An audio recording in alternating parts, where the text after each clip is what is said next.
You are listening to The Darker Sides of Life, a podcast by Hexekami.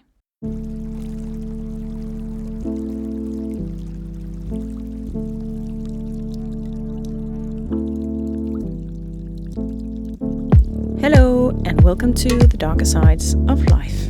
I'm your host Camilla, or hexekami on Instagram and other social media platforms, and I'm here today to talk about dysfunctional families, the idea of a nuclear family, and why the one can mess up the other. Before I dive into this episode, I want to say something. We have one more episode in this season of The Darker Sides of Life. If you want a second one, let me know. And please go support me and the podcast on Ko-fi. If I am to do more than these 12 episodes, then I need some financial help. There is a lot of work in doing a podcast. I have to come up with episodes, then write them down, then record them, edit them, pay for the podcast hosting service I use, and more. So if I am to do a second season, and that is something you would be interested in, then I need to get $100, which is around 75 British pounds and around 88 euros. That way, I have some money for the services I use to get this podcast out there, and I have some money for a biscuit and a cup of tea for myself. So, if a second season is something you'd like, then please go to my Ko-fi page now and donate. I have set up a goal there for the $100 mentioned, and if I reach it, then I'm doing the second season. Please note that any donations you give are non-refundable, and that if you donate and I don't reach the goal, then I unfortunately won't do a second season. So in other words, donate if you've enjoyed this podcast and want to support me and my work. Should I reach the goal, then that's a bonus to you. I hope that makes sense. Now back to the episode. First, I want to ask you this. How was your family growing up? Would you rate it as fairly normal, with a warm and loving upbringing overall? Or is it something you perhaps don't enjoy really thinking about? These two groups are, of course, super harsh in the sense of how I have divided them. But if we are to accept these two groups, then I am surely in the latter, the not-so-nice kind of upbringing and family situation. Since this episode is the 11th, and there are therefore 10 episodes before this, which I assume you've already listened to, then I know you know what I mean when I say that my family situation is not normal, it's not warm, it's not really nice, and it's also not something I want to replicate in my own life. And since I've already shared details about my mum, her death, my grandma and her death, and in the latest episode also about my father, I want to lift this episode up to another level where I want to talk about dysfunctional families in a how do one do it approach. Because seriously, this subject, the dysfunctional family, is so complex, and I have so many times wanted and hoped for a manual on how to deal with it, but without finding any. Until 2016, where I did manage to see that there was a manual, and it was within me. So I want to share it with you. If you're not dealing with a dysfunctional family, you may think at this very moment that this doesn't affect you, and that may be true. But if that's the case, then please stop and think if you perhaps know someone who is dealing with this. And if that is the case, then reconsider listening to this episode, because maybe the advice could benefit them through you. At least, that's what I hope. Let me again just be very clear and say quickly that I am not a medical professional. I am not a psychologist, and nor am I a licensed therapist. I cannot give you any professional advice, and if you are dealing with issues where you need help, please go to your doctor. My podcast cannot diagnose anyone or anything, just to be clear. Okay, so how do you deal with a dysfunctional family? In last week's episode, I talked about my father, who's a narcissist. From that episode alone, it should be very obvious that my family is indeed very dysfunctional, and still I am creating this episode. Why is that? Well, you see, my father is unfortunately not the only one. I have a sister, which I mentioned, and sadly my sister and I do not speak, and we haven't done so for years. So basically, we have a dead mother, a narcissistic and sociopathic father, and a sister who shows clear signs of narcissism and borderline personality too, which leaves my family with being just me, a family of one. Let me tell you how I deal with this. first off, the metaphor I used last week still goes. Toxic people will always be toxic. They are radioactive, and the only way for you to stop getting radiation is to step away. This is the first step, the most important one. And then comes all the sadness, anger, feelings of betrayal, solitude, loneliness, hurt, pain, indifference to the world. You become numb for a while. Really, you do. But after the numbness comes a rather sudden feeling of freedom, of happiness, of your own self that can emerge in a way it couldn't around people who constantly bring you down. It's like watching a sunset, really. The slow movement of light that rises in the horizon, and whilst it is dark for a long time, you are sure that soon the light will come through. I want to talk a bit more about dealing with dysfunctionality in a family structure because I think in many ways this in itself is a taboo. And why is that? Well, I think a lot of it stems from the way we historically have created the idea of a family. It is often mentioned that the phenomenon of the nuclear family stems from the 1950s, and that this idea of the family consisting of two parents and children within the same household is something that was created in the US as a way of regaining some stability after the years of the two world wars. In many ways, I agree with this sentiment, but being a historian myself, I have to mention that actually, the idea of the nuclear family can be found as far back as the 1500s in England, where records show that this form of household, the one where parents and children live together without any other family members, such as grandparents or siblings of the individual parents, was the dominant one. The family, as an idea, a social function, and a role in society, has of course changed dramatically over the years. Think of the Industrial Revolution, where the social dynamics of the family changed from being a family of production where everyone was working at the family farm to being a working class family, and to now where we, even though I am advocating for the nuclear family as the reason why family structure and the breakage thereof is such a taboo, have families consisting of many different kinds of groups, such as single parents, divorced parents, etc. Now, the reason I'm mentioning all this is because I think the idea of what a proper family is stems from history. Of course it does. And even though we live in a world where family can be many things, and even though we live in a time and age where we on a bigger scale are much freer to find our own family that doesn't have to consist of blood relations, there are still so many difficulties in doing that.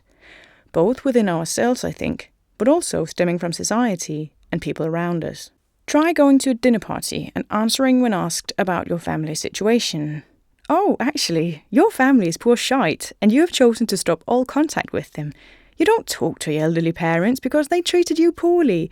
You haven't seen or heard from your brother for more than 7 years because his narcissistic personality wrecked you in halves. Try explaining to them that your family is actually indeed alive. They still live in the house you grew up in. They celebrate holidays together, but without you.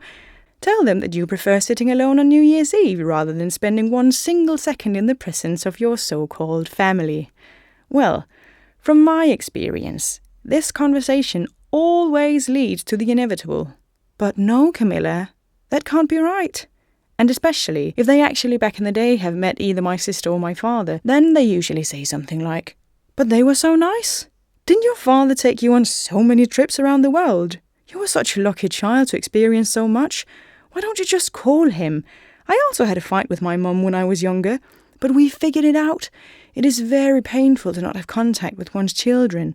I think you should give him a call."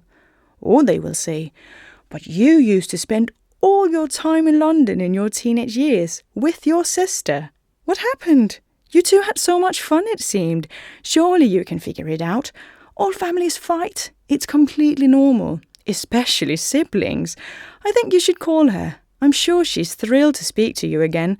No matter what happened between you, let it be history now. Find each other again. That is the best." I used to just nod and smile and wave in my mind, but now I have found another approach, and even though it's rather rude, I have discovered that there is no reason for me to lie and hold my tongue if and when people react, like just mentioned. So if they say that I was lucky to have a rich father, which I did, then I say that they only saw the money. They did not see the abuse, the neglect, the way he would punish me when we were traveling if I embarrassed him by doing such a horrendous thing as asking for water if I was thirsty. But he wasn't. or if I dared to say I was hungry because we only ate when he wanted food and he didn't see it necessary to eat both breakfast and lunch. So often I had to choose. I tell them that, yes, I did spend a lot of time in London with my sister. I did that to escape. And whilst I did spend time with my sister, one of the main goals for me to go to London so often was because, well, London is a big city filled with so many people, and you can easily disappear. I would go there and just walk around. When my sister was working during the day, I would walk and walk and walk, or ride the tube, just to blend in with the vast anonymity and try to come up with ideas as to how I could escape my life. Usually, this shuts people up. And whilst I am aware that by doing this I risk destroying the politeness between us, I have to say that what they're doing to me is also very rude, and I sometimes don't have the energy to fake agreeing with them, and thus acting like it is indeed me who's in the wrong. So why do people do this? I think it's because family is such a large foundation of our society. And also I think it's because that for a lot of people who have chosen to have children themselves, the mere mention of choosing to not be with one's family, and especially one's parents, is scary and it contradicts all one hopes and wishes for when having children oneself. I get similar reactions when I'm asked when I want children and I say never. People are often very rude, and it is common they say stuff like, "Oh, but you will change your mind." I also used to think I didn't want kids, but then I fell pregnant, and I realised after giving birth I didn't know love or the meaning of life until I became a parent. You will get there too. You'll see. It's like if you choose to stray from the narrow path of what is deemed proper and right in regards to family structure, family ideas, family relations, then you are in the wrong by definition. You are the odd one out. Literally. And by speaking about your experience and being honest to other people when asked, you can come off as almost threatening in your behavior, as if your choice somehow is infectious and your presence will expose others to also suffer from this disaster you are spreading with your words. Of course, there are also people who understand your choice, who respects it and encourages you to keep your distance from your toxic family, and this group is very often consisting of people who have done it themselves. They know what it's like. They have been through hell too. Because honestly, a dysfunctional family is hellish. It's a nightmare. It's living with so many conflicting emotions. Of course, I too want a nice family. Of course, the phenomenon of the nuclear family is not lost on me. I see the love and warmth in it too. Of course, I wish I had a loving father and a lovely sister, but I don't. And I never will. And accepting this, realizing this, is so devastating, and yet also so very freeing. Like I mentioned with the sunrise, it's slowly understanding that you do not have to spend your life in darkness. You can actually set your inner sun free and let it shine, and you deserve so. You really do. If you have a dysfunctional family and you still have contact with them but need support and help, I have some resources for you to check out. Please remember though that there is no right and wrong here. If you hate your family and still choose to see them from time to time, that's okay. You are okay. If you love your mom but hate your dad, and it means losing her if you choose to not see him so you don't, then that is okay. If you cannot tolerate your sibling but you don't want to break your parents' hearts, so you still see your sibling, then that's also okay. There is no manual here, no right or wrong. We can only do what's right for ourselves, and no one besides ourselves can judge us for it. Even not when they still try to do it. Their opinion doesn't matter. Please remember that. Here are some resources for you to check out. I will leave links in the description box for you to check out too. Reddit has some good subreddits for this. Here you can find people who are in the same situation as you are, and I think there is healing in numbers, in finding people so you know you are not alone. I mean, that's the reason I made this podcast, so you can rest assured you are not alone. Check out the subreddits called Raised by Narcissist and Life After Narcissism. So to summarize today's episode, and to summarize the manual I tried to create, dealing with a dysfunctional family is difficult in many ways. It's breaking away from the nuclear family, which can lead to other people judging you, misunderstanding you, and blaming you. It can lead to conflicting emotions within you because you too, of course, are affected by the idea of a family, which I think we are socially bound to want and desire. We crave the comfort of the group. We are social beings. We need human contact to be understood and loved. And this is usually something we associate with family, that the family is the place where we can get these things unconditionally. So when we can't, when our family is not a nuclear family, when it's horrible and destroying us, then we have to choose to step away. Because staying will wreck you. It will let us be exposed to the metaphorical radiation that will make us extremely sick, and we deserve a good life, a happy life, a healthy life. If you are struggling with a dysfunctional family, if you have not broken with them yet, if you never will, if you have been no contact for a month, a year, or a decade, I want to say you are not alone. These darker sides of life are shared by many. We are many, and we need to support and help each other as best as we can. If you need a chat, my DMs are open. Also go check out the subreddits mentioned. I'm sure there are also Facebook groups and Instagram pages. Find what is right for you. Perhaps there are even local groups with people in a similar situation to yours.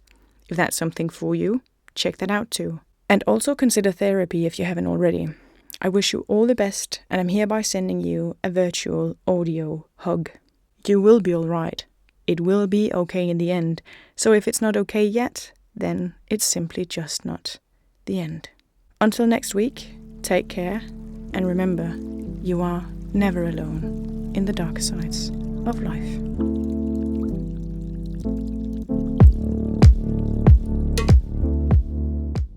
You've been listening to The Darker Sides of Life, a podcast by Hexekami.